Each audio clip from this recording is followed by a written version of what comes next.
할렐루야. 예, 반갑습니다.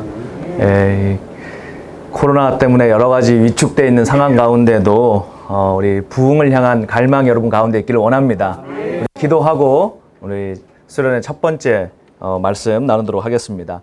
하나님 감사합니다. 2020년 7월이 시작되었습니다. 주님, 우리 마음 가운데 통일이라는 단어에 대한 갈망이 그냥 구호로 있는지 아니면 정말 주님의 마음에서부터 나오는 그 갈망이 있는지 오늘 이 하루 동안에 점검되어지고 확인되어지고 변화되어지는 시간 되기 원합니다. 주님, 그냥 좋은 구호로서의 통일이 아니라 주님의 심장 속에서 꿈틀거리고 있는 이 민족을 향한 복음 통일의 뜻이 오늘 이 여름 탈북민 수련회를 준비하는 스태프들 모임 가운데 주님 부어지게 하시고 소망함으로 갖게 되어지게 하여 주시옵소서. 오늘 하루를 주님 앞에 올려드립니다. 예수님의 이름으로 기도드렸습니다. 아멘. 예, 반갑습니다.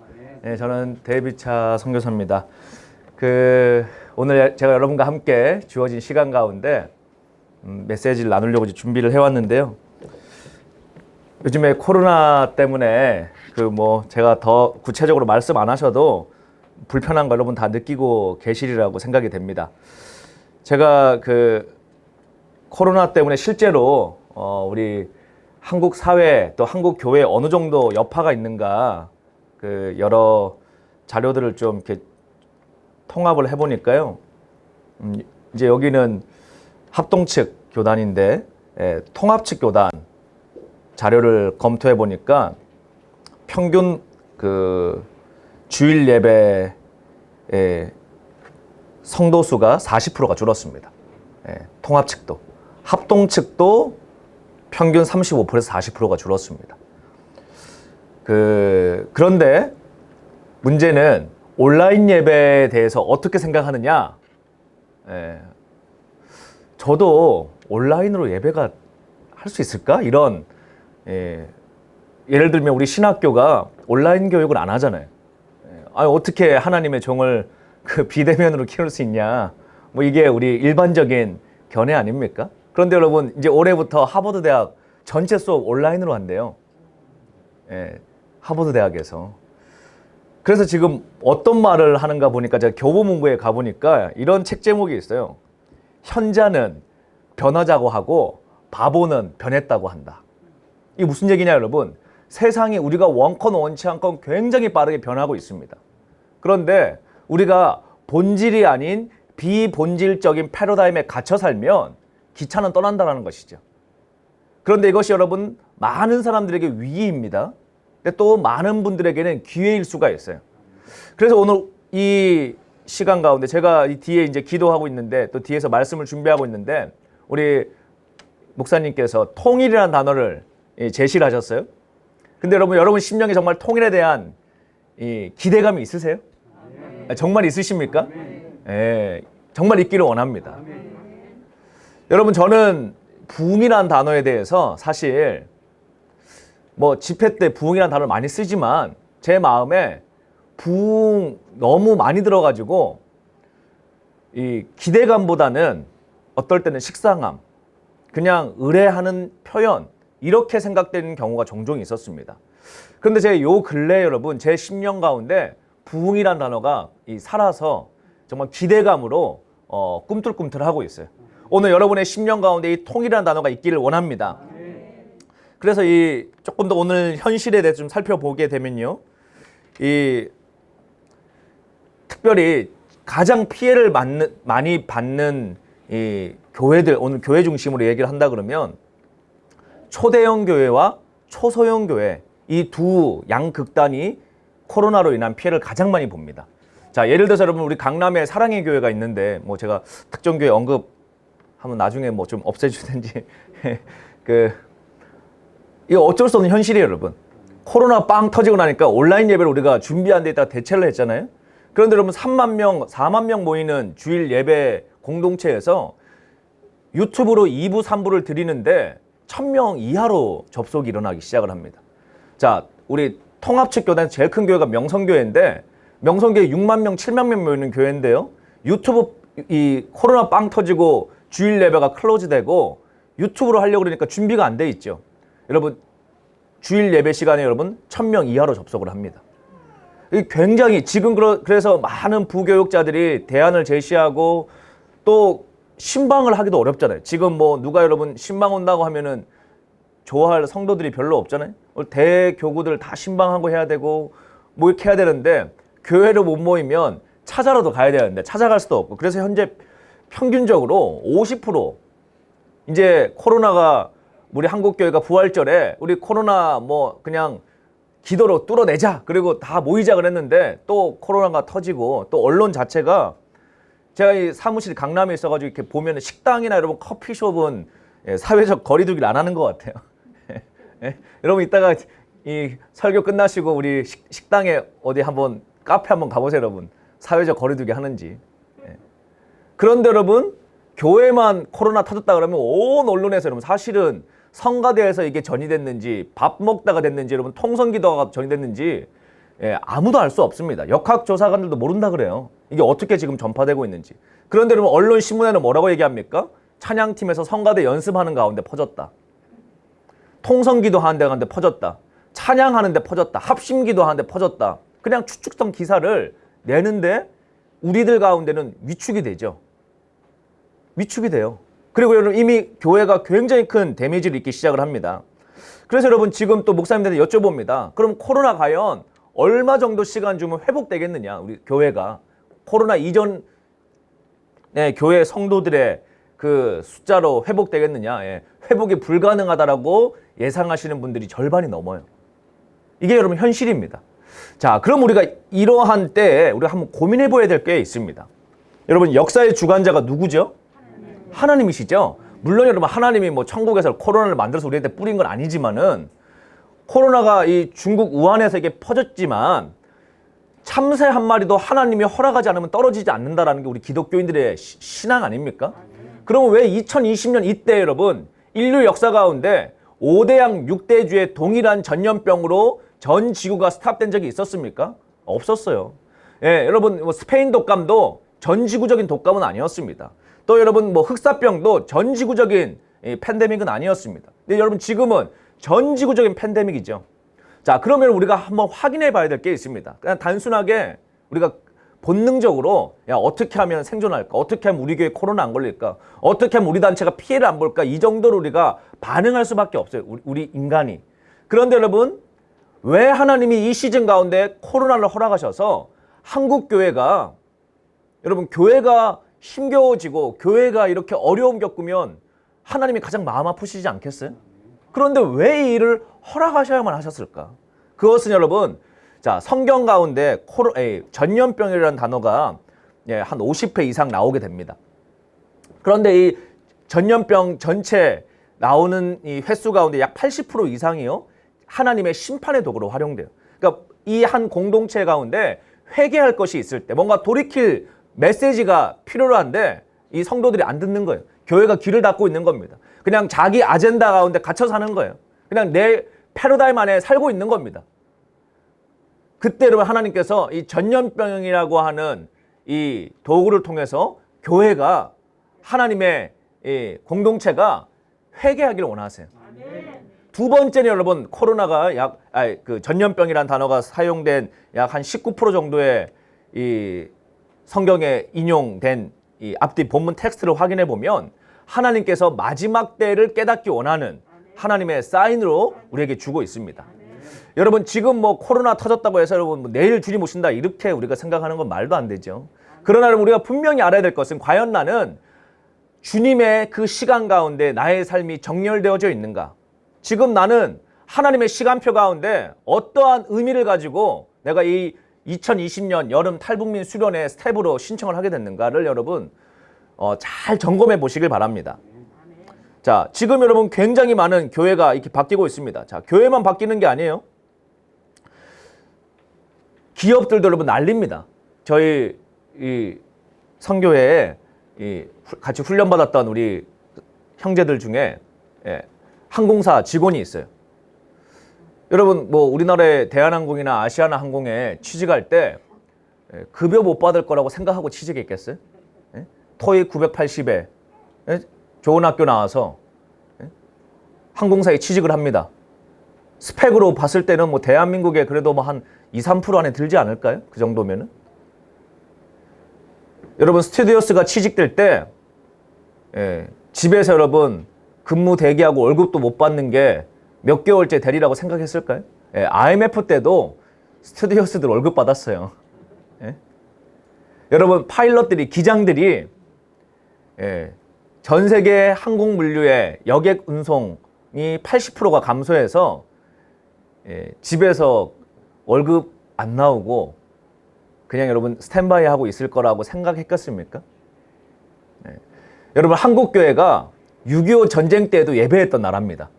그런데 그냥 여러분 코로나라는 게 터지니까 하고 눈 떠보니까 교회가 50%가 날아간 거예요 지금.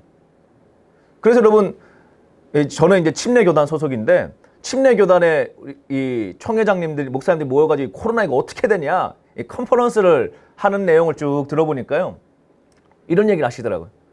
그냥 코로나 터졌을 때 처음 생각할 때는 많은 분들이 아유 뭐 몇 달 지나면 그냥 끝나겠지.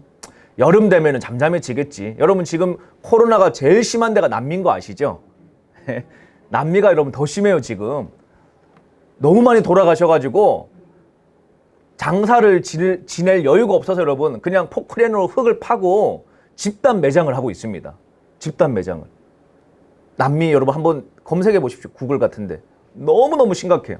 그리고 그냥 아유 뭐 우리가 그래도 그동안에 기도해오고 교회가 버텨온 게 있는데 잘 넘어갈 수 있겠지. 근데 지금 뭐라고 그러시는가 하니 개구리 여러분 개구리탕 만들 때 개구리가 좋아하는 온도에 물 탁 넣어놓고 여러분 1도씩 올리면은 서서히 죽어간다는 거예요.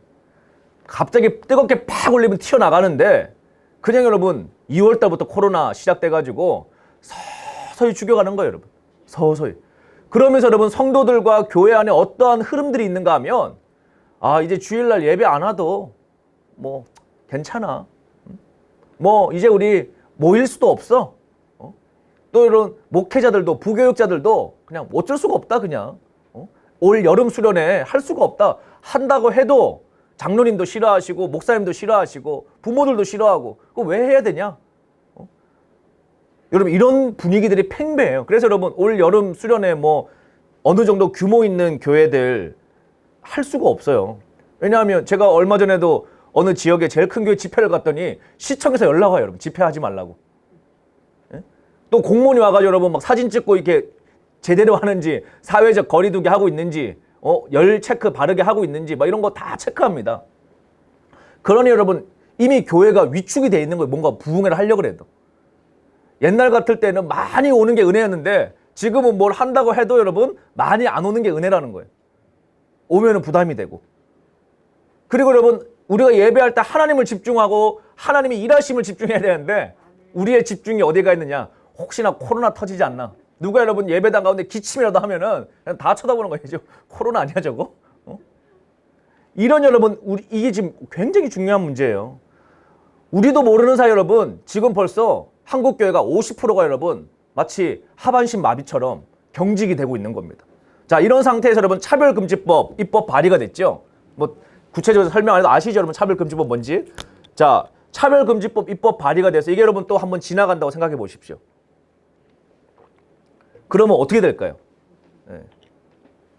어차피 지금 교회가 힘을 잃고 있는데 잘됐다 이참에 그냥 교회를 완전히 한국에서 힘을 확 빼버리자. 그리고 여러분 국회에서 그냥 교회에서 뭐 데모를 하건 말건 차별금지법 통과할 가능성이 굉장히 높잖아요.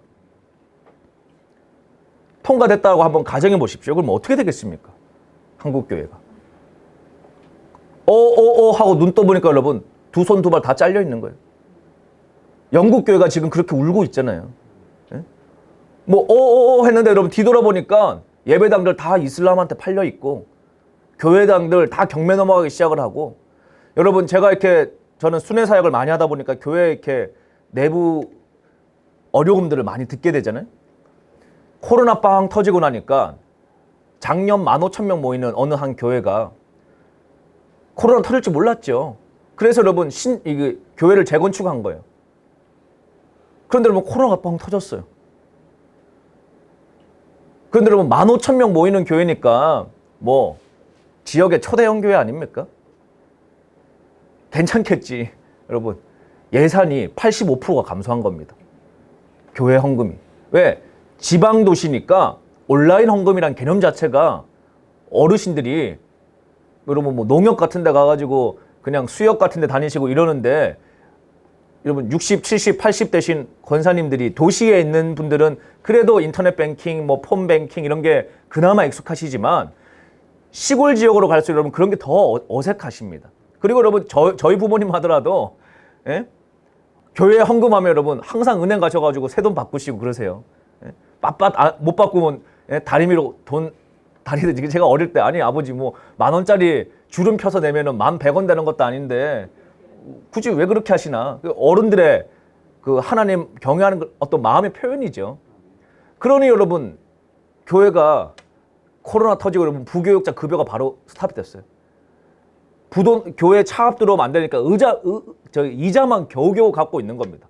그런데 여러분 은행이 예, 돈 잘 갚을 때는 여러분 아무 말 안 하다가 힘들다 그러면 바로 또 찾아오잖아요. 예? 분위기 딱 보니까 심상치가 않거든요. 그러면 여러분 어떻게 됩니까? 예. 여러 가지 어려움들이 막 시작이 되죠. 그 지금 여러분 한국교회가 말은 안 하고 있는데 끙끙 앓고 있습니다. 끙끙 앓고 있어요. 자, 이러한 때 여러분 또 하나 우리 배경을 한번 설명해 드릴게요. 코로나가 아니었어도 이런 시대가 오는데 코로나 때문에 이런 시대가 더 빨리 오게 생겼어요. 자, 예를 들면은 여러분 울산에 울산시에 있는 여러분 그 시민들의 이 시민 소득이요 우리나라 전체보다 훨씬 높아요.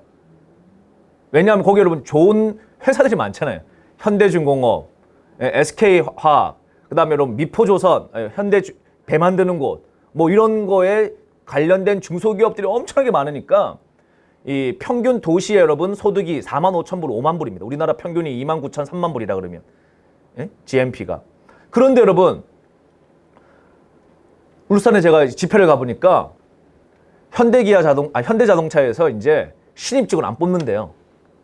왜 안 뽑느냐? 원래 여러분 울산 지역은 울산대학교 가가지고 현대자동차 취직하면 그게 최고예요. 굳이 서울 올 필요도 없습니다. 예? 연봉 많이 주니까. 그런데 여러분 이제 신입직을 안 뽑는다는 거예요. 왜 안 뽑느냐? 전기자동차가 이제 시작이 되는데 5년 이내에 내연기관 자동차는 클로즈되고 이제 전기자동차 시대로 완전히 진입을 하는데 전기자동차는 여러분 부품 수가 너무 작은 거예요. 예?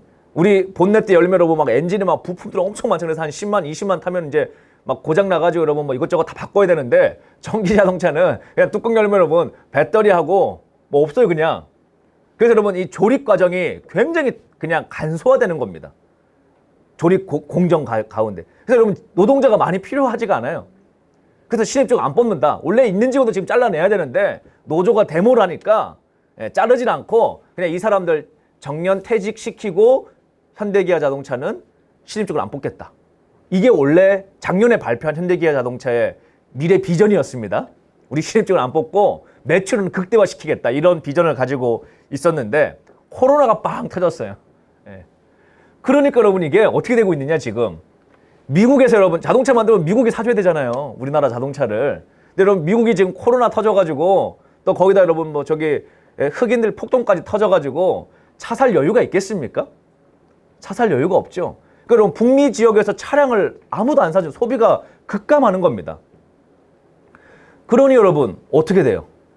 예. 어쩔 수 없이 구조조정 안 할 수가 없는 거예요. 그러면 어떻게 됩니까 여러분? 교회 입장에서는 가뜩이나 코로나 때문에 힘든데 성도들이 여러분 일자리가 더 줄어들어요. 자, 지금 여러분 우리나라의 빅5 기업들이요 다른 거 생각 안 합니다.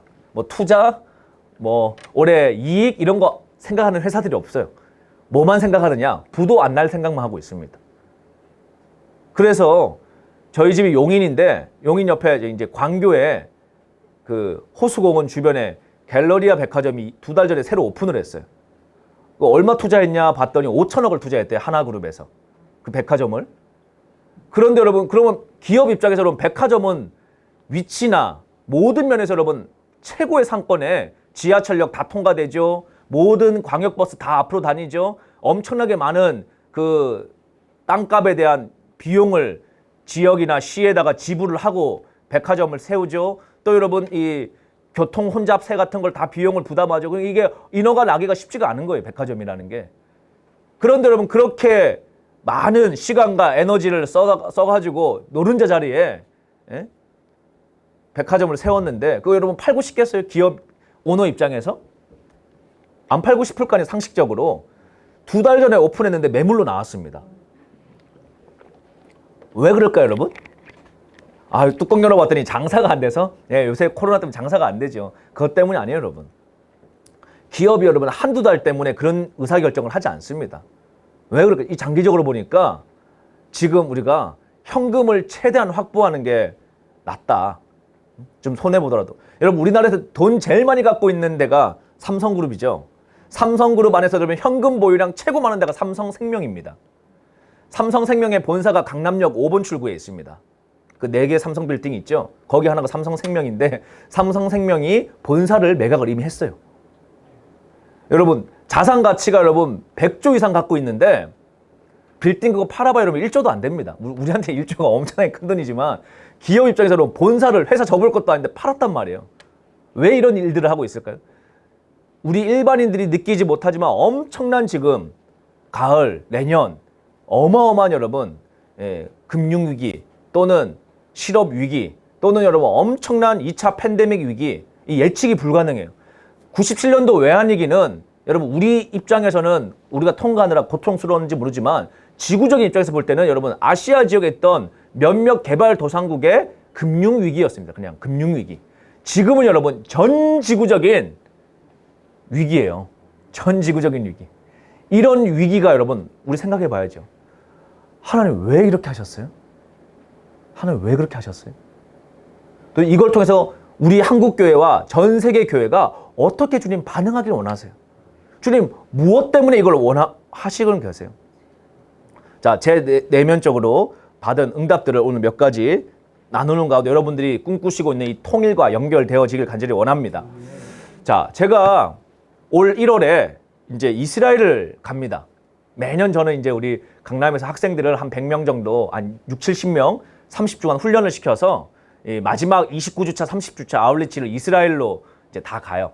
그래서 한 97명, 100명 정도 이끌고 가는데 뭐 매년 가는 일이니까 스태프들이 이제 잘 준비해서 하는 거죠. 그런데 이제 올해 우리 딱 가려고 그러는데 출발 일주일 전에 이 이스라엘에서 미국이 이란의 군사 최고 지도자를 드론으로 죽여버렸어요. 올 1월입니다. 여러분 뭐 어렴풋이 기억나시죠? 그래서 여러분 그냥 이게 자기 차 타고 가다가 드론으로 여러분 그냥 그 군사 지도자를 제거를 하는 일이 있자마자 이란에서 여러분 군사 발표를 하죠. 뭐라고 얘기하는가 하니까 보복을 하겠다. 근데 어디를 보복하느냐? 미국을 뭐 직접 보복하기는 이란이 군사적으로 힘드니까 제일 가까운 미국의 우방인 이스라엘을 치겠다. 이렇게 발표를 하는 겁니다. 저희 이스라엘 출국 일주일 전이에요. 그래서 여러분 우리가 이제 항상 100명이 움직이니까 여행자 보험을, 단체 보험을 넣고 가는데 이제 우리나라에 늘 넣던 여행자 보험 회사에 우리 이스라엘 가니까 명단 여권번호 다 주고 일정이랑 코스 다 주고 보험을 의뢰를 하니까 보험 거절이 됐어요. 매년 보험사가 해줬는데 그래서 아니 왜 우리 이번에 안 받아주냐 했더니 이스라엘 지금 분위기 모르냐는 거예요. 지금 전쟁 날 수도 있는데 거기 왜 가냐. 여행 등급이 위험 등급이 올라가서 보험이 가입이 안 된다는 거야. 아예 돈을 좀 더 줘도 안 되냐. 아예 돈 줘도 안 된대요. 보험을 해줄 수가 없는 위험 단계로 올라갔대요. 그거 어떡하냐. 제가 리더인데 고민이 되죠. 갔다가 여러분 뭐 수류탄 하나 터져봐요. 여러분 타이어에. 이거 어떻게 합니까? 주님 앞에 기도하는 주님 어떻게 해야 됩니까? 1년을 준비했는데 일주일 앞두고 가야 됩니까? 주님 취소를 해야 됩니까? 이런 마음에 부담이 오는 거예요. 기도하는데 뭐 여러분 기도해 보시면 아시지만 주님 여러분 바로바로 말씀을 해주세요. 예, 잘 대답이 없으시잖아요. 예, 뭐 대답이 없으시죠. 아무리 막 기도를 해도 주님 어떻게 해야 됩니까? 근데 제 마음에 그냥 세밀하게 감동은 이런 단어가 하나 생각이 났어요. 생존이냐 부르심이냐. 생존이냐 부르심이냐. 올 1월 달에. 그래서 제가 이제 그걸 메모를 딱 적어 놓는 거죠. 생존이냐 부르심이냐. 생존을 생각하면 이스라엘 가면 안 될 것 같아요. 그런데 부르심을 생각하면 이스라엘 가야 될 것 같아요. 그래서 우리 스태프들을 모아놓고 또 우리 참여하는 우리 학생들을 모아놓고 제가 출국 전에 이렇게 얘기를 했습니다. 혹시 이스라엘 가는데 전쟁 나가지고 죽을까 봐 염려가 되는 사람은 오늘 밤에 꼭 골방에 가서 기도를 해라. 가서 죽더라도 지옥 가지 않도록. 회개할 거 있으면 빨리빨리 회개하고 주님 앞에 클리어하게 정리를 하고 와라. 이제 뭐 진단반 농담반 그렇게 얘기한 거죠. 그리고 뭐 자그마한 보험사에다 어쨌든 보험은 넣고 제가 출국을 했습니다. 출국을 해서 예루살렘 도착해가지고 다음날 일정이 엘리야가 기도했던 갈멜산에 올라가서 우리가 기도를 하는, 저희는 이제 이게 선교단체 아울리치니까 성지순례 코스가 아니에요. 저희가 정해놓은 기도의 코스입니다. 그래서 이제 매일 가서 아침 저녁으로 기도회 하고 부흥회 하고 또 유대인들 전도하고 막 이런 일정인데, 이제 둘째 날 일정이 이스라엘 도착해서 이제 시차 적응하고 갈멜산 가는 거예요. 갈멜산이 어딘가 하면요, 이스라엘 전체 이 지도 가운데 해안가 지역, 해안가 지역에 갈멜산이 있습니다. 그래서 엘리야가 기도할 때 저 구름 조각이 하나 떠오른다. 이게 실제로 그래요. 거기가 구름이 바닷가에서 떠오르면 이제 움직여서 비가 내리는 거죠. 그 갈멜산 정상에 올라가서 우리가 기도회를 해야 되는데, 아침에 눈을 떠가지고 이제 오늘 하루 일정을 그 운전기사 또 가이드 목사님 우리 스태프들하고 이렇게 조율을 하는데, 글쎄 밤에 속보가 뜬 거예요. 이란이 1시간 전에 속보를 군사 속보를 했는데, 미국이 조금만 더 이란 괴롭히면 첫 번째 미사일을 쏠 텐데 지구상에서 하이파를 없애버리겠다. 그러고 하이파라는 도시를 없애겠다. 하이파라는 도시가 이스라엘에 갈멜산이 있는 동네가 하이파입니다. 그래서 힘들게 이스라엘 왔는데 첫 번째 가야 되는 날 하이파 없애겠다는 거예요, 이란이. 그래서 지금 이스라엘이 여러분 대통령이요, 외국 나갔다가 긴급 돌아오고 군사 시설이 등급을 높이고 막 아주 이렇게 살벌해지는 거예요. 그래서 또 고민이 되죠. 의견들이 하이파 건너뛰고 그냥 저기 우리 밤에 잠자려고 예약해놨던 갈릴리 호수를 미리 가면 안 되겠냐. 뭐 거기는 늘 편안한 동네거든요. 그래서 제 마음에 단어가 뭡니까, 여러분? 부르심이냐 생존이냐. 이게 올해 키워드였잖아요. 주님 어떡할까요? 또 주님 말씀 안 하시잖아요, 여러분. 우리가 결정해야지. 주님 부르심 생존. 그래, 부르심이 여기까지 왔는데 가자. 갔어요, 여러분. 갔더니 폭우가 얼마나 쏟아지는지, 제가 10년 동안 이스라엘을 그렇게 많이 다녀도 그렇게 이스라엘에, 항상 이스라엘은 겨울이 우기니까 비는 많이 오는데요, 비바람이 그렇게 많이 분 적이 없었어요. 갈멜산에 올라가니까 일단 기사가 문을 안 열어줘요. 야, 우리 기도하러 가는데 왜 문 안 열어주는데, 너 이렇게 비 많이 오고 바람 부는데 내릴 거냐는 거예요. 우리는 여행객이 아니고 기도하러 왔으니까 내려야지. 니들이 비 맞는 건 좋다 이거야. 근데 니들이 비 맞고 차에 타면 시트에 다 비가 맞지 않냐? 그러면 이거 어떻게 하냐? 안 된다는 거예요. 냄새나고 시트 이거 관리가. 지금 그래서 우리 걱정 마. 우리 우비를 가져왔어. 우비를 다 입혔거든요. 그래도 기사가 안 된대요. 왜 안 되냐? 우비 가지고는 이게 바람이 부니까 위로 막 이렇게 떨어지면은 이게 괜찮은데, 바람이 부니까 우비가 다 날아가요. 너무 바람이 많이 불어가지고. 그래서 우리가 그냥 하여튼 시트 젖으면 드라이 클리닝비 줄 테니까 하여튼 문 열어라. 그래서 우리는 이제 올라갔죠. 올라가서 기도회를 하는데 바람이 얼마나 부는지 남자인 제가 서 있을 수가 없어요. 두 발로. 바람이 막 너무 치니까. 거기가 무깃도입니다. 우리 성경으로 치면은 무깃도 정상의 갈멜산 그 위에인데, 무깃도 평지를 보면서 막 쥐야 부르는데 이 주여 소리가 안 나요. 바람이 막 허허허 이러니까, 여러분. 그래서 어떻게 하냐? 우리 다 엎드려서 기도하자. 그리고 우비를 입고 엎드려서 기도를 하기 시작을 합니다. 그런데 막 주님 이곳에 우리가 기도하러 왔는데 주님 돌파가 있게 해주십시오. 영적인 돌파가 있게 해주십시오. 막 기도를 하는데요, 5분 동안 막 기도해도 돌파가 안 돼요. 애들도 기도하려고 안 해요. 빨리 선교사님이 됐다 그만하자고 차 타고 가자 이러기를 기다리는 것 같아요. 여자애들은 여러분 또 우리 젊은 애들이니까, 우리 여자애들은 은혜 받아도 아이라인 지워질까 봐 막 얼굴 들고 눈물 닦고 막 이런 애들 아니에요, 여러분? 철이 덜 들어가지고. 그런데 여러분, 폭우가 치고 비바람이 불고 이제 한 10분 지났습니다. 이미 화장 다 지워졌어요. 애들이 이제 다 포기하는 거죠. 화장을 고칠 수 있는 수준이 아니에요. 이미 태풍이 지나가고 있어가지고 한 30분 지났습니다. 그제서 여러분 애들이 바닥에 엎드려서 오열하고 기도하기 시작을 하더라고요. 포기하니까 여러분 여러분 한번 보십시오.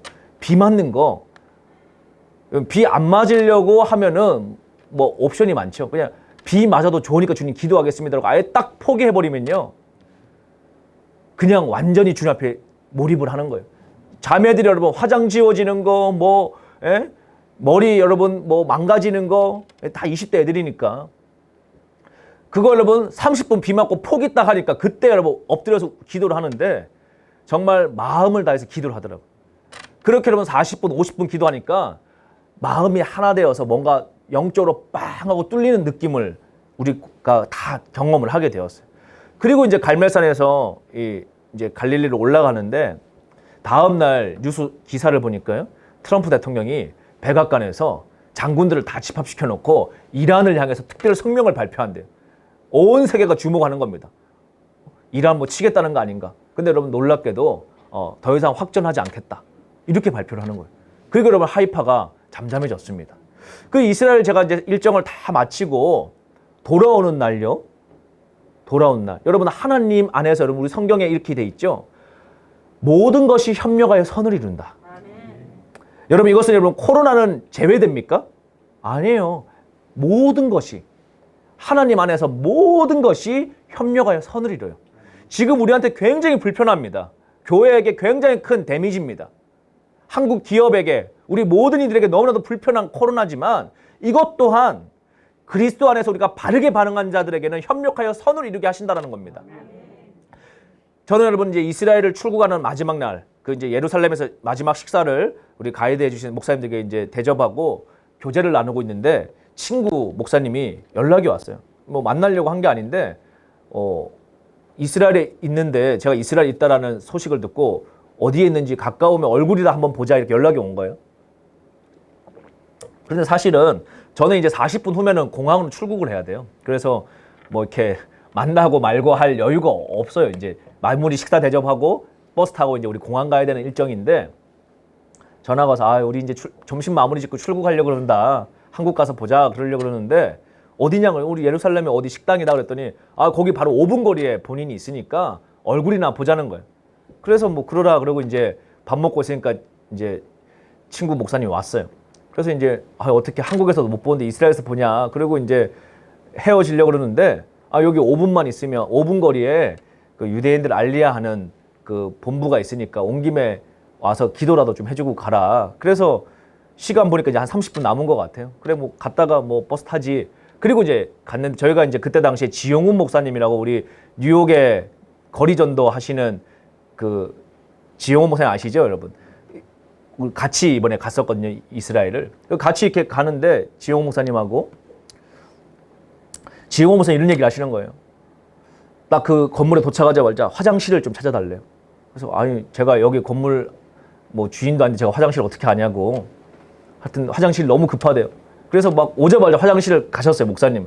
그리고 저는 이제 사무실에 들어가서 이렇게 앉아있는 차 마시고 있는데 목사님이 잠시 후에 오시더니 제 귀에 대고 기쁜 소식이 있다는 거예요. 뭐가 기쁜 소식입니까? 그랬더니 자기는 하나님이 어떤 큰 하나님의 일을 하시기 전에 반드시 화장실을 보내신대요. 가서 큰 거를 몸을 다 비우게 하시고 비우는 곳에 주님이 일하신다고 이런 농담을 하시는 거예요. 그래서 오늘 정말 큰 일을 하나님 하셨다고 이 유대인 건물에 뭔가 이게 빵 뚫릴 것 같은 역사가 있다고 그런 얘기를 하세요 저한테. 그래서 목사님 그러시냐고. 그러고 있는데 이제 우리 차 마시고 이제 가야 돼요. 가려고 그러는데 이 지용호 목사님 맨날 이스라엘에서 여러분 저희 유대인들 노방전도 하잖아요. 그러니까 우리로 치면 우리나라 민요를 다 알고 있는 거예요. 유대인 민요를 히브리어로. 그러니까 이 유대인들의 이 마을에 왔는데 자기가 특송한 거 하겠다. 우리 지용 목사님 서울대 음대 출신이거든요. 그러니까 얼마나 이 잘하시겠어요 이거를. 그래서 여러분 유대인들 쫙 앉아 있는데 뭐 사무실 일하고 있는 그냥 내가 특송 하나 하고 가겠다고. 그리고는 노래를 딱 부르시는데 유대인들이 깜짝 놀라는 거예요. 외국인이 와가지고 한번 보세요 여러분. 예를 들면 외국인이 여기 와가지고 우리나라 여러분 아리랑이나 뭐 이런 걸 너무 잘 부른다고 한번 생각해봐요. 얼마나 우리가 눈이 동그래지겠어. 저 사람 도대체 뭐야 이럴 거 아니에요? 그런 분위기. 그 유대인 다른 옆방에 있는 사무실 직원들이 갑자기 회사에서 일하고 있는데 예? 이스라엘 전통 노래가 울려 퍼지니까 아주 좋은 목소리로 구경한다고 우르르 막 우는 거예요. 그 이스라엘 여러분 막 높은 그 지역에 하여튼 리더들이 막 다 들어오는 거예요. 들어오는데 지용훈 목사님이 계속 이제 부르시죠. 부르고 나서 여러분 이 노래가 어떻게 시작됐는지 아냐? 막 역사를 막 또 얘기해 주는 거예요. 근데 유대인들도 모르는 거예요, 잘. 예? 그런데 뭐 이방인이 와가지고 막 자기 나라 역사를 막 얘기해 주면서 내가 사실은 뉴욕에서 날마다 너희 민족을 기도하는 목회자인데, 내가 기도 제목이 하나 있다. 이러면서 그 당시에 그 이제 주이시 에이전시에 넘버 2 정도 되는 분이 들어오셨거든요. 우리나라 치면은 차관급이에요, 차관급. 여러분 우리나라 여러분 뭐 어디 관공서 들어갔을 때 여러분 차관 그냥 만날 수 있어요? 예약해도 못 만나잖아요. 그런데 여러분 노래 부르고 있으니까 차관이 지나가다 들어온 거예요, 그냥. 그런데 여러분 지용사님 어깨에 손을 탁 얹고 여러분 이미 노래에서 그 마음이 다 열려 있잖아요. 그리고는 기도 제목을 부탁을 하는 거예요. 기독교인 유대인도 이스라엘 땅에 와가지고 같이 좀 예배 좀 하게 해달라. 그런데 여러분 이게 유대 사회에서는요 금기시되는 내용이에요. 금기시되는 내용. 왜냐하면 우리가 여러분 역사 2000년 동안에 기독교의 이름으로 유대인과 얼마나 많은 분쟁이 있었습니까? 그래서 여러분 유대인들에게는요 유대인들 쓰는 계산기에는 플러스 기호가 없어요. 왜? 십자가 생각날까 봐. 여러분 이스라엘 도로는요 교차로가 없습니다. 왜? 하늘에서 봐도 십자가 모양이 보기 싫어서. 그만큼 여러분 이 십자가 교회에 대한 반감이 있어요. 유대인들에게. 그런데 여러분 지난 10년 사이에 여러분 얼마나 많은 교회들이 이스라엘을 위해서 기도하고 또 하나님의 때가 무르익어가기 시작을 하니까 그들이 마음이 열려 있는지요. 제가 10년 전에 이스라엘 가가지고 여러분 막 이렇게 거리에서 찬양하면은 이렇게 분위기가 좀 안 좋았거든요.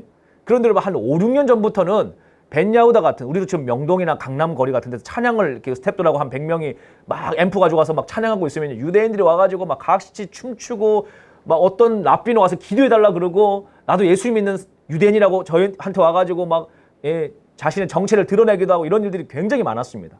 그런데 여러분 그래도 제일 안 움직이는 데가 공무원 사회 아니에요. 제일 보수적 어느 나라나 보수적인 데가 그렇죠. 또 법원 가장 보수적인 그룹 아닙니까? 그런데 이스라엘 법원에 어떤 재판이 딱 있었는가 하면요. 기독교인 유대인도 차별하지 말아라 라는 어떤 사건이요. 대법원에 계류되고 있었습니다. 이스라엘 대법원에. 그런데 저희가 갔던 그 주간에 이제 판결이 나는 거였어요. 그런데 저희가 이제 그걸 기도하고 있었거든요. 하나님 좋은 결과가 나오게 해달라고. 그리고 나서 그게 판결이 통과되고 나면 이제 유대인들도 기독교 유대인은 지금 알리아 대상이 아닙니다. 이스라엘로 돌아갈 수가 없어요. 내가 신분이 내가 모슬렘이다 그러면 오케이. 내가 게이다 오케이. 근데 기독교인 노예요. 그런데 기독교인이 왜 차별받아야 되느냐? 기독교인도 들어가게 해달라. 이 대법원의 판결이 나기로 결정난 시즌이었는데 저희가 이제 그러니까 주이시 에이전시도 이 판결에 따라서 이제 앞으로 기독교인을 받아야 되니까 얼마나 그 내부에 논쟁이 심하겠습니까? 근데 지용선 이 얘기를 하신 거예요. 근데 분위기가 굉장히 좋았습니다. 그래서 정확하게 일주일이 딱 지났는데 제가 한국 오고 나서 주이시 에이전시에서 그 사이에 대법원 판결이 기독교인 차별하지 마라 판결이 나왔고 주이시 에이전시에서도 첫 번째로 아직 법이 제정된 건 아니지만 이스라엘 내에서 이제 차별하지 마라 했기 때문에 법을 만들어야 돼요. 유대인, 기독교인 데리고 들어와야 되는. 그런데 에티오피아에 있는 팔라시모나 지역에 있는 차별받는 기독교인들을 데리고 들어오겠다. 이 결정이 난 거예요. 내부적으로. 얼마나 놀라운 일이에요, 여러분. 70년 동안 막혀있던 여러분 뭔가가 빵 하고 뚫린 거죠. 그 제가 지영 목사님 확실하네요. 효과가. 예? 확실해요. 예? 할렐루야. 뉴욕에서 문자가 왔어요. 할렐루야. 제가 정말 큰 거를 한 방 했습니다. 그러시더라고요. 그래서 얼마나 놀라운지 제가 뭔 얘기를 하네요. 여러분. 보십시오. 우리가요. 생존하려고 이스라엘 취소했으면 하나님이 기도하라고 간 자리, 그 언약의 자리 놓쳤습니다. 그런데 이렇게 우리는 생각했다면 죽으면 죽으리로다. 죽으면 천국인데 여러분. 믿는 자들이. 우리는 부르심의 자리로 가야죠. 돌파가 딱 있었어요. 그때 엄청난 큰 돌파가 있었습니다. 너무 큰 은혜가 있었어요. 그렇게 이스라엘 딱 들어왔는데 다음 주가 필리핀으로 집회를 가기로 돼 있었어요. 이스라엘 있는 동안에 필리핀이 46년 만에 화산 폭발을 했어요. 올해 여러분 하여튼 별일 다 있었습니다. 화산이 빵 터져가지고 필리핀 마닐라 국제공항이 클로즈가 된 거예요. 화산 폭발로. 그래서 제가 속으로 생각이 인간적인 생각이죠. 아, 하나님이 이스라엘에서 고생했다고 필리핀을 한번 쉬게 해주시나 보다. 저희 집에 애가 넷이거든요. 갓난애기가. 그러니 애기들 넷하고 그냥 잘 한 주 쉬어야 되겠다. 이스라엘 갔다 와서 몸도 많이 힘든데 이런 인간적인 생각을 하고 있었어요. 그리고 이제 필리핀에 목사님에게 전화하는 거죠. 목사님 화산 터져서 얼마나 큰일입니까? 기도하겠습니다. 여기서. 그 무슨 얘기냐고 왜 안 오냐는 거예요. 그래서 아니 화산 터져가지고 공항이 폐쇄되는데 무슨 수로 제가 가냐고 헤엄쳐서 갈 수도 없고 다음에 가겠습니다. 이제 그렇게 했는데 우리 화산재 쓸고 있으니까 오시라고 그러는 거예요. 그래서 아니 공항이 열려야 가지고 공항도 곧 열릴 거라고 기다리시라고 그러는 거예요. 그래서 제가 이제 내심 공항이 안 열리길 원했는데 아니 여러분 제 출국 3일 전에 공항이 열렸다고 속보가 뜬 거예요.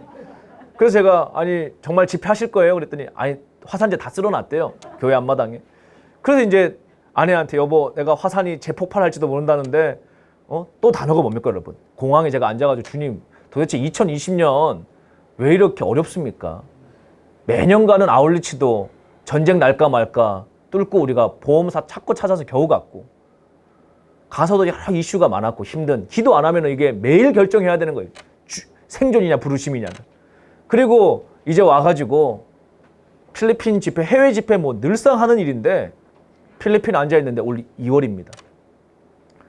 화산이 또 터질까 걱정을 해야 되는 이런 이렇게 부담스러운 시즌으로 바뀌었습니까? 그런데 제 마음에 아들아 생존이냐 부르심이냐. 주님 부르심이니까 여기 왔죠. 필리핀 가야죠. 그리고 이제 기도하고 가는데요. 비행기가 이게 이렇게 기류를 만났는지 한 20m, 30m 이렇게 쫙 떨어질 때 이제 가끔씩 국제선 비행기가 그런 난기류를 만난 거예요. 그러니까 가뜩이나 지금 화산 폭발해가지고 마음도 싱숭생숭한데 비상 알람 터지고 막 비행기가 여러분 난기류 만나니까 기도가 나와야 안 나와요? 절박하면 여러분 기도 나옵니다. 절박하면 주여 기도 나오면 살려달라고 기도하고 이제 필리핀 도착했어요. 집회 다 마치고 이제 마지막 날 목사님 교회에서 운영하는 신학교 한번 구경시켜 주십시오.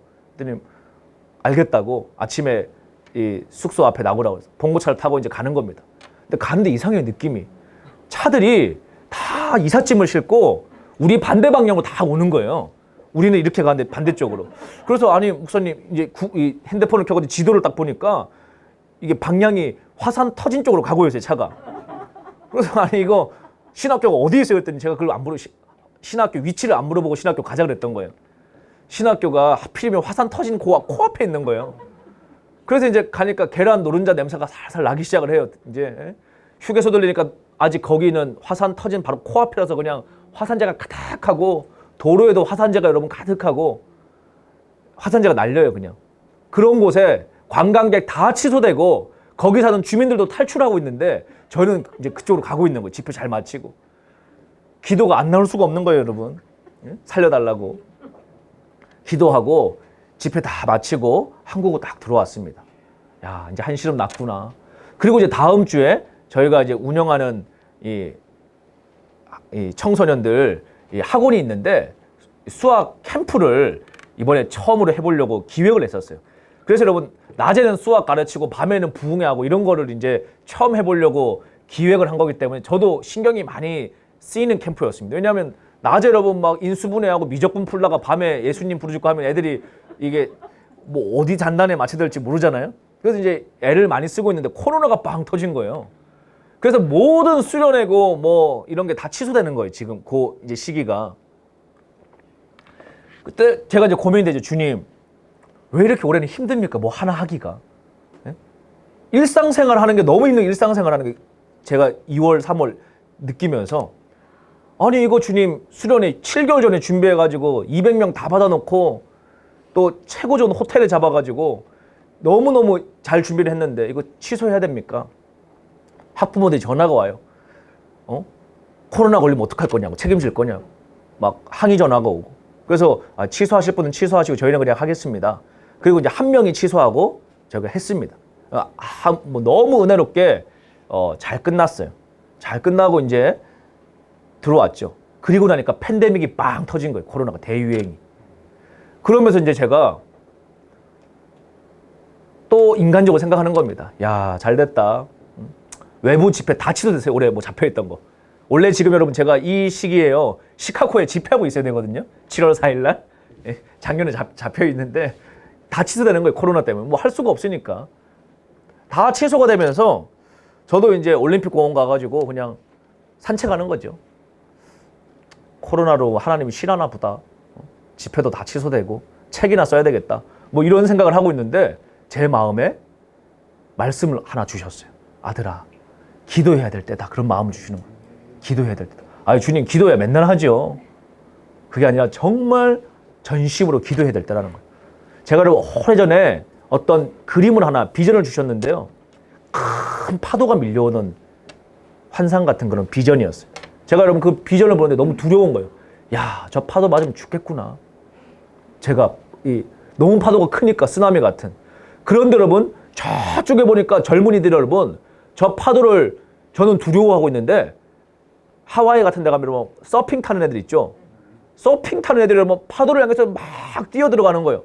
그 저는 야, 난 저 파도가 너무 무서운데 쟤들은 파도를 기다리고 있다가 파도를 타고 들어가요. 파도 안으로. 좀 있으니까 파도를 타고 올라가가지고 혼자 막 신나게 서핑을 타는 모습을 제가 기도하는 가운데 비전으로 보여주시는 거예요. 그러면서 제 마음 가운데 아들아, 네 인생 가운데 파도가 칠 텐데 너는 파도를 타는 믿음의 준비를 하고 있어라. 그 마음을 제가 10여 년 전에 청년회 때 받은 적이 있었습니다. 그래서 제가 그걸 메모해 놓고 기다리고 있었는데 제 마음에 아, 파도가 오는구나. 주님이 말씀하신 그 파도가 이제 오는구나. 그걸 제가 직감적으로 알게 되었어요. 그래서 정신을 차리고 혼자 골방 가서 기도는 주님 어떻게 반응해야 됩니까? 어떻게 기도해야 됩니까? 저희가 이제 매주 목요일마다 기도를 하고 있었는데 매일 하라는 마음을 주시는 거예요. 그래서 그래, 매일 해야 되겠다. 그리고 이제 3주만 매일 해야지. 너무 힘드니까 매일 하려고 그러면. 그런데 3주를 딱 하는데요. 정말 너무 큰 하나님의 은혜를 부어주시는 거예요. 여러분 코로나 터져가지고 요새 뭐 주일날 여러분 유튜브로 다 예배 드리는데 동시간대 100명 모으기가 쉬워요, 어려워요? 유튜브 해보시면 아시죠, 여러분? 우리 뭐, 예? 주일 예배 여러분 동시간대 100명 모이는 게 쉽지 않습니다. 동시간에 여러분 1000명 모이는 게 쉬워요, 어려워요? 뭐 여러분 뭐 먹방하고 뭐 이런 거야 1000명, 10,000명 모이지만은 기도하고 예배하고 설교 듣는 거 여러분 1000명씩 동시간에 안 모여요. 조회수 1000명은 뭐 있을 수 있지만. 그런데 저희가 이 기도를 하는데 동시간대 5,000명이 넘는 거예요. 저희가 여러분 뭐 큰 단체도 아니고 강남에 여러분 뭐 와보신 분 아시겠지만 그냥 지하 2층에 예, 여기보다 조금 더 클까요? 한 요만해요. 요만한 데서 우리 기도회 하는 겁니다. 7년째. 왜 제가 거기 기도하느냐? 제 인간적인 본성상은 거기 7년 동안 제가 있을 사람이 아니에요. 그런데 원래 제가 미국에 유학 가려고 준비하다가 어떻게 하나님이 거기 들어가게 인도를 하셔가지고 제가 어쩔 수 없이 들어간 겁니다. 순종하고. 그래서 항상 좀 속이 상했어요. 내가 여기 지하 2층에 도대체 왜 있어야 되냐. 그런데 주님이 기도하라 그러셔서 그냥 기도만 하는데 나라 위해서 기도를 하라 그러셔서 기도를 하는데 나라 위해서 기도 안 할 때는 나라가 멀쩡했는데 나라 위해서 7년을 기도하니까 나라가 완전 망했어요, 지금. 예? 완전 망한 거예요, 그냥. 아니, 주님, 나라가 왜 계속 망합니까? 기도를 하는데. 근데 제가 알게 됐습니다. 이제 오늘 핵심 메시지인데 여러분, 잘 귀담아 들으십시오. 코로나가 이렇게 터지는데 우리가 여러분 파도를 타야 될 거 아니에요. 그렇죠? 여러분, IMF 왔다고 다 망하지 않습니다. 예? 위기가 왔다고 다 무너지지 않아요. 이 파도를 타야 되는데 어떻게 파도 탈 건가에 대한 방법을 제가 알게 되었습니다. 자, 그 얘기를 해드릴 테니까 여러분 잘 들으시고 적용할 수 있는 은혜가 있길 원합니다. 첫 번째 여러분, 부흥의 파도를 타기 위한 전략입니다. 사람이 되려고 그러면은 사람이 여러분 사람 안 같은 사람이 요새 많잖아요. 그렇죠? 인간 같지 않은 인간들이 많잖아요. 창세기 읽어보니까요. 사람이 언제 짐승이 되느냐면 하나님의 영이 떠나면 짐승되는 거예요. 그러면 사람이 언제 가장 사람다워지느냐?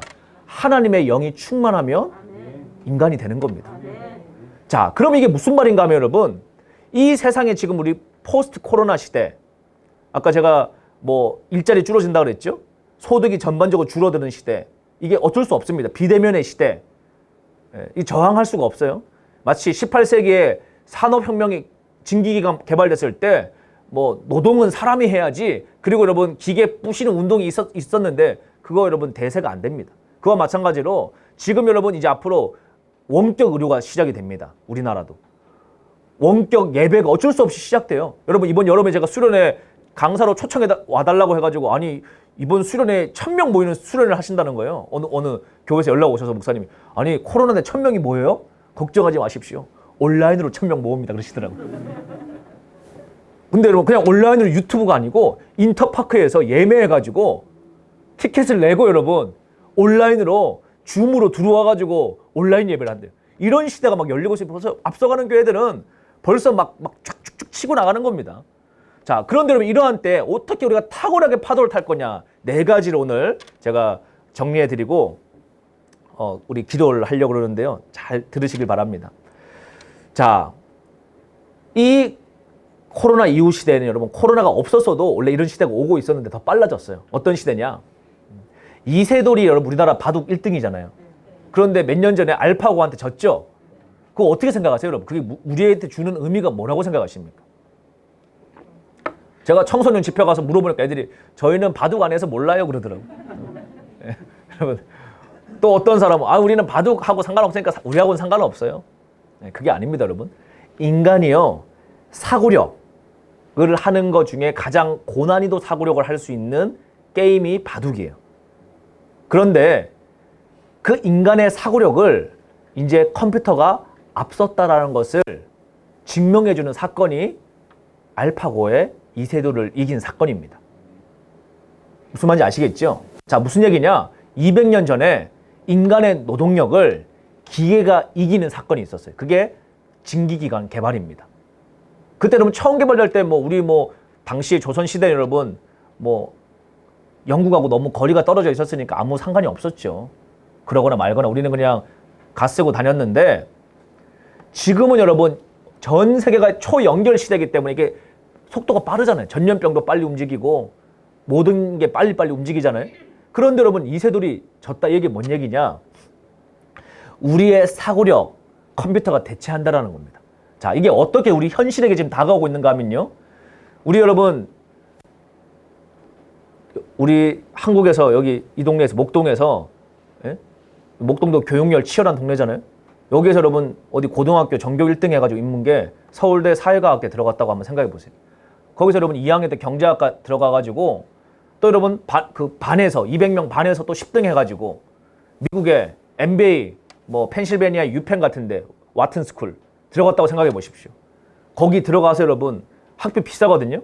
와튼 같은데 1년에 학비가 여러분 하여튼 1억 이상 있어야 됩니다. 그 몇 년 공부해요, 여러분. 밥값 내고 자취비 내고 학비 내고 한 5억 썼다고 생각해 보세요.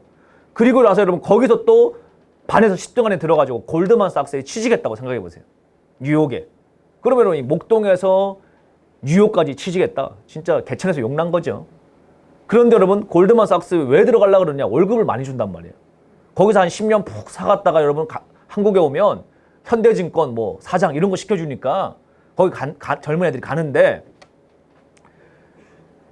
거기에 여러분 8년 전 얘기입니다. 슈퍼컴퓨터가 취직을 한 거예요.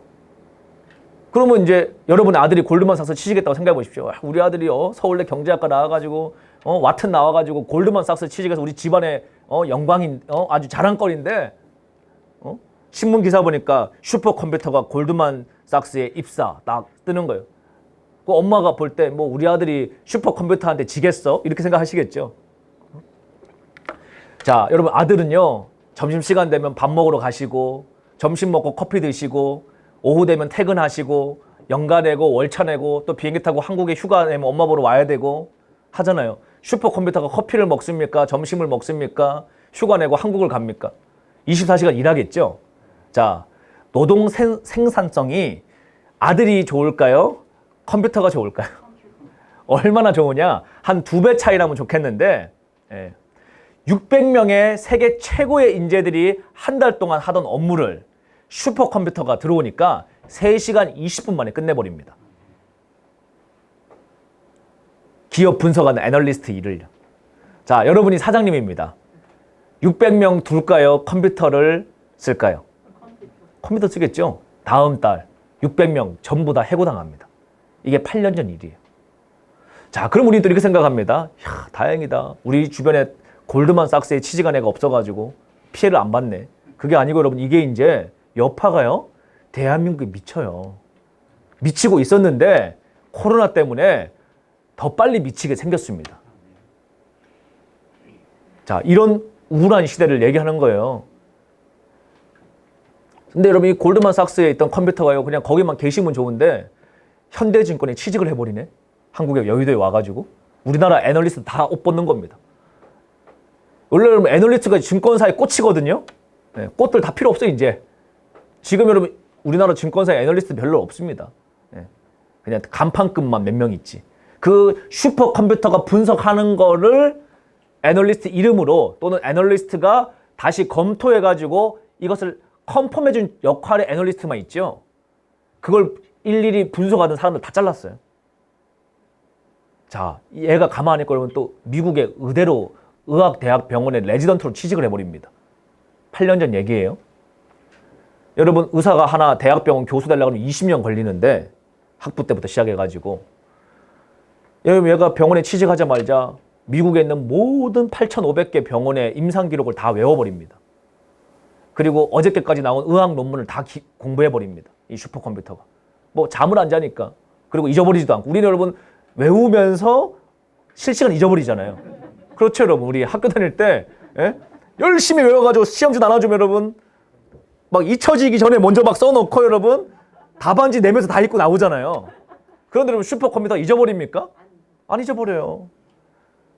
그러니 여러분, 암 진단하는 혈액 검사 같은 거 해가지고 암 진단을 내리는데, 인간 교수가, 그것도 여러분 경력 좋은 명의가 평균 80% 암 진단율을 내립니다. 그러니까 5명 중에 1명 오진이 나온다는 거. 그래서 여러분, 여러 군데 다녀보는 거 아니에요? 그래서 암 판정 받으면. 그렇죠? 슈퍼컴퓨터가 94%. 특정 암은 100%. 여러분, 어디 가서 혈액검사 받겠어요? 여러분 같으면. 건강검진 1년에 한 번 받는데 혈액검사 누구한테 맡기겠습니까? 동네 병원에 맡기겠어요? 아산병원에 맡기겠어요? 세브란스 병원에 맡기겠어요? 슈퍼컴퓨터에 맡기겠어요? 슈퍼컴퓨터 이것도 돈도 싸요. 싸게 해줘.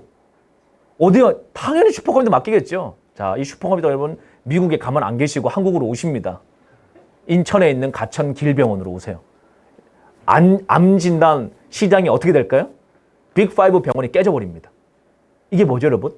파도를 타는 일들. 그렇죠. 위기와 기회가 동시에 옵니다. 잘 보십시오. 자, 이 여러분 슈퍼컴퓨터가 변호사로 또 취직을 합니다. 미국에. 지금 여러분 최상위권 스펙을 얘기하는 거예요. 제가 제일 자녀들이 하고 싶어하는 직업들 다 흔들리고 있다는 거예요. 어떻게 생존하느냐, 생존이 아니라 어떻게 부르심을 할 거냐, 이거를 지금 도출하려고 우리가 앞으로 겪어야 될 미래를 얘기해 주는 겁니다. 변호사에 취직을 해가지고 재판 기록을 다 외워버려요. 그리고 나서 여러분, 인간 변호사하고 비교가 됩니까? 네? 그러니 여러분, 뭐 경쟁이 안 되죠. 그러니까 이제 인간들이 하는 건 여러분, 컴퓨터가 다 한 거를 검토해 준 역할을 하는 거예요. 그렇다고 여러분, 인간 변호사나 인간 의사가 없어지지는 않습니다. 그냥 슈퍼컴퓨터가 다 진단한 거를 다시 재해석해 주고, 컴퓨터가 통보해 주면은 인간미가 없으니까 인간이 통보해 준 역할을 하는 거죠. 당신 여기가 아픕니다, 이렇게. 그렇죠? 그런 역할이니까 사람이 수요가 확 줄어드는 거예요. 그런데 여러분, 이 변호사 로펌이요, 대한민국 로펌에도 취직을 하죠. 그래서 여러분, 요즘에 변호사들 얼마나 옛날 같지 않죠? 분위기가. 변호사,